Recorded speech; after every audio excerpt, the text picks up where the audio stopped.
사람들이 귀신에 들려 눈이 멀고 벙어리가 된 자를 예수님께로 데려오자 예수님께서는 그 근본적인 장애 요인이었던 귀신 들림에 대한 근원적인 치유를 통해 육체적 장애를 제거해 주셨습니다. 이 일은 엄청난 파장을 불러 모았습니다.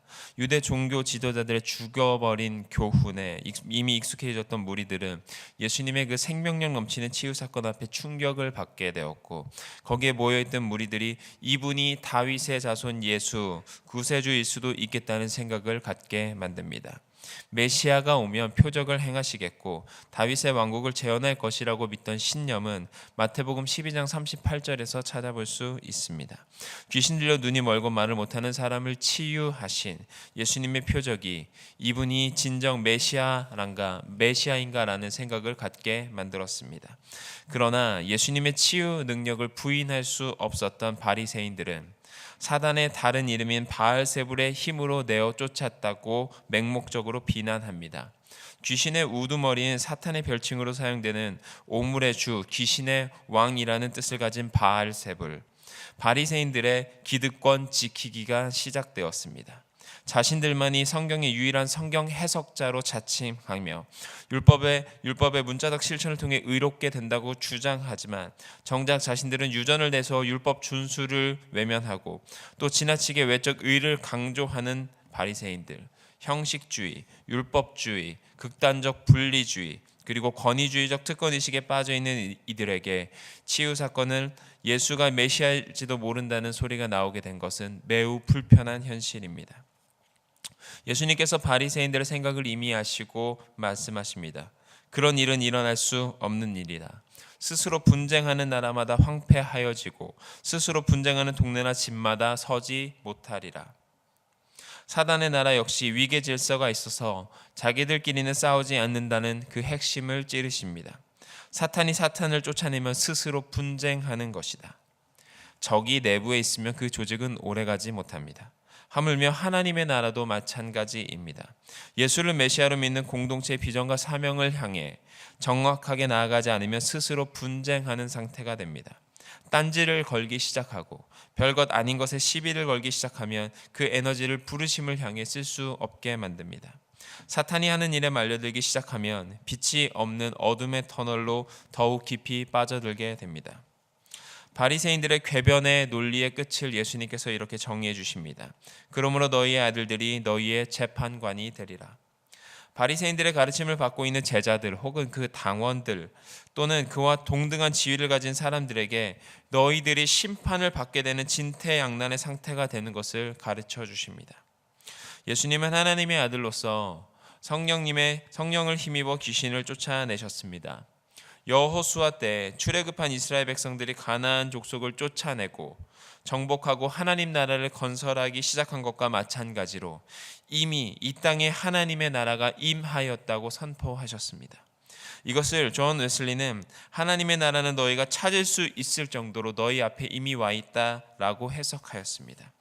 예수님께서 하나님의 성령의 권능으로 사단의 왕국이 괴멸되고 있는 동시에 하나님의 나라가 현재적으로 역사한다는 사실을 말해주고 있습니다. 강한 자를 결박하시는 그 예수님의 사역 안에서 임한 하나님의 나라 앞에서 사탄의 나라는 그 힘을 상실하게 됩니다. 이미 임하였지만 아직 임하지 않은 하나님 나라 백성들에게 하나님의 권세와 사탄의 권세가 서로 투쟁하는 상황에서 중립적 태도는 있을 수 없습니다. 고대 세계에서 두 나라가 전쟁을 할 경우에 주변의 작은 나라 왕들에게 둘 중에 한 편에 설 것을 요구하였습니다. 예수님은 이러한 상황을 염두에 두시고 자신의 편에 서지 않는 자들을 사탄의 편에 선 자로 간주하십니다. 예수님과 함께 하지 않는다는 것, 단순히 예수님과 그의 말씀에 대해 무관하고 예수님과 연합하기를 싫어하지 않는다는 것뿐만 아니라 바리새인들과 그의 아들들처럼 예수님을 공공연히 비난하고 서로 의문을 제기하는 것을 포함합니다.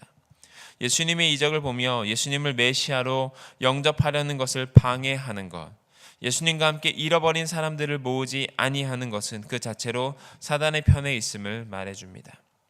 하지만 사람에 의해 저질러진 죄와 비방은 사하심을 얻을 수 있습니다.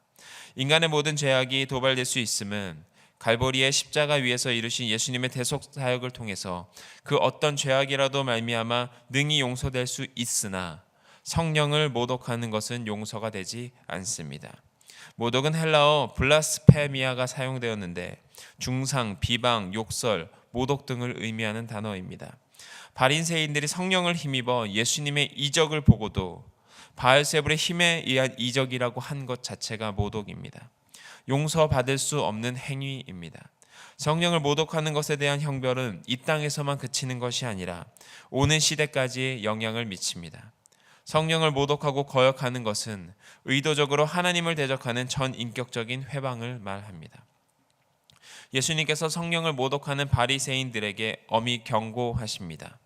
독사의 자식들아. 열매를 통해 우리는 나무를 알 수 있지만 실로 나무는 필연적 인과관계에 있는 것으로 좋으면 좋고 둘 다 나쁘면 나쁠 수밖에 없습니다. 따라서 귀신을 쫓아내고 정의를 외치는 예수님의 실과는 결국 그 근본나무가 선한 것임에도 불구하고 바리새인들은 너무나 분명한 예수님의 실과를 인정하지 않은 것입니다. 책망받은 바리새인들, 어느 누구나 변화받을 수 있지만 자신들의 기득권을 내려놓기는 쉽지 않습니다. 그들의 변화없는 태도는 위선이 가져다 두는 악한 열매임을 말해줄 뿐입니다.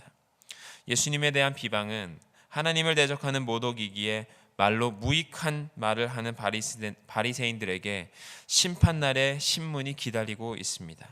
무익한이라고 이렇게 번역된 헬라어 아르고스는 무가치 해서 차라리 말하지 않았으면 더 좋았을 것을 말하는 뜻입니다.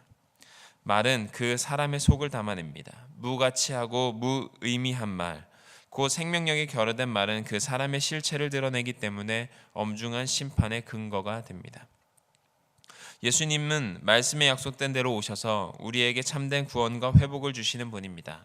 하지만 우리가 영적으로 어둠과 교만할 때 성령의 역사가 일어나도 깨닫지 못하고 예수님께 거역하는 죄를 짓습니다.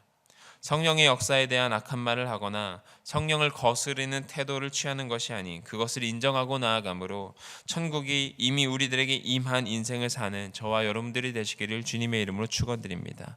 기도하시겠습니다. 주님, 우리가 날마다 성령의 능력을 힘입어서 주님께서 행하신 일을 우리들도 할 수 있는 귀한 사명 감당할 수 있도록 인도하여 주옵소서.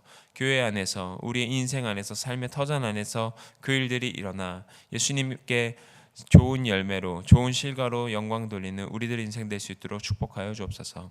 예수 그리스도의 이름으로 기도드리옵나이다. 아멘.